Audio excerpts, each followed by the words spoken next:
Hi மக்களே, இன்றைக்கி நம்ம சூப்பரான டேஸ்டியான ஹெல்த்தியான பனானா ஸ்மூதி எப்படி செய்யலான்னு பார்க்கலாம். நம்ம கார்டன்லேருந்து ஃபஸ்ட்டு ஸ்பினாச் எடுத்துகிட்டு வந்துடலாம். இன்றைக்கி நம்ம 2 டைப்ஸ் ஆஃப் ஸ்பினாச் போட்டிருக்கோம். ஜஸ்ட் ஒரு 2 லீஃப் நீங்கள் எடுத்தாலே போதும். அதை எடுத்துகிட்டு நல்லா வாஷ் பண்ணிக்கோங்க.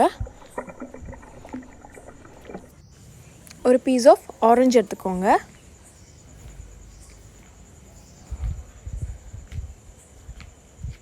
இதெல்லாம் மிக்ஸி ஜாரில் போட்டுக்கோங்க.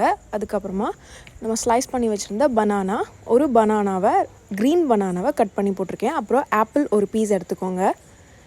அப்புறம் கொஞ்சமாக மில்க் சேர்த்துக்கோங்க. ஏன்னா நம்ம ஷேக் பண்ண போகிறது இல்லை, ஸ்மூதி தான் பண்ண போகிறோம். அதனால கொஞ்சமாக பால் ஆட் பண்ணாலே போதும்.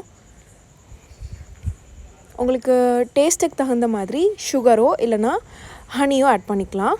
இதை போய் மிக்ஸி ஜாரில் அரைச்சிட்டு வந்தீங்கன்னா பார்க்குறதுக்கு இப்படி தான் இருக்கும். ஸோ ஆல்மோஸ்ட் நம்மளோட ஸ்மூதி தயார். அதுக்கப்புறம் டாப்பிங்ஸ்க்கு நம்ம 2 ஆல்மண்டை இடித்து சேர்க்க போகிறோம். அது மேலே டாப்பிங் பண்ணிடலாம்.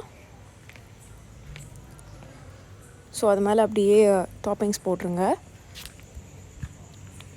அவ்வளோதான், நம்மளோட டேஸ்டியான ஹெல்த்தியான பனானா ஸ்மூதி தயாராகிடுச்சு. நீங்களும் இதை வீட்டில் ட்ரை பண்ணுங்கள். இந்த வீடியோ உங்களுக்கு பிடிச்சிருந்ததுன்னா லைக் பண்ணுங்கள், கமெண்ட் பண்ணுங்கள், சப்ஸ்கிரைப் பண்ணுங்கள். அப்படி அந்த பெல் ஐக்கானையும் தட்டி விடுங்க.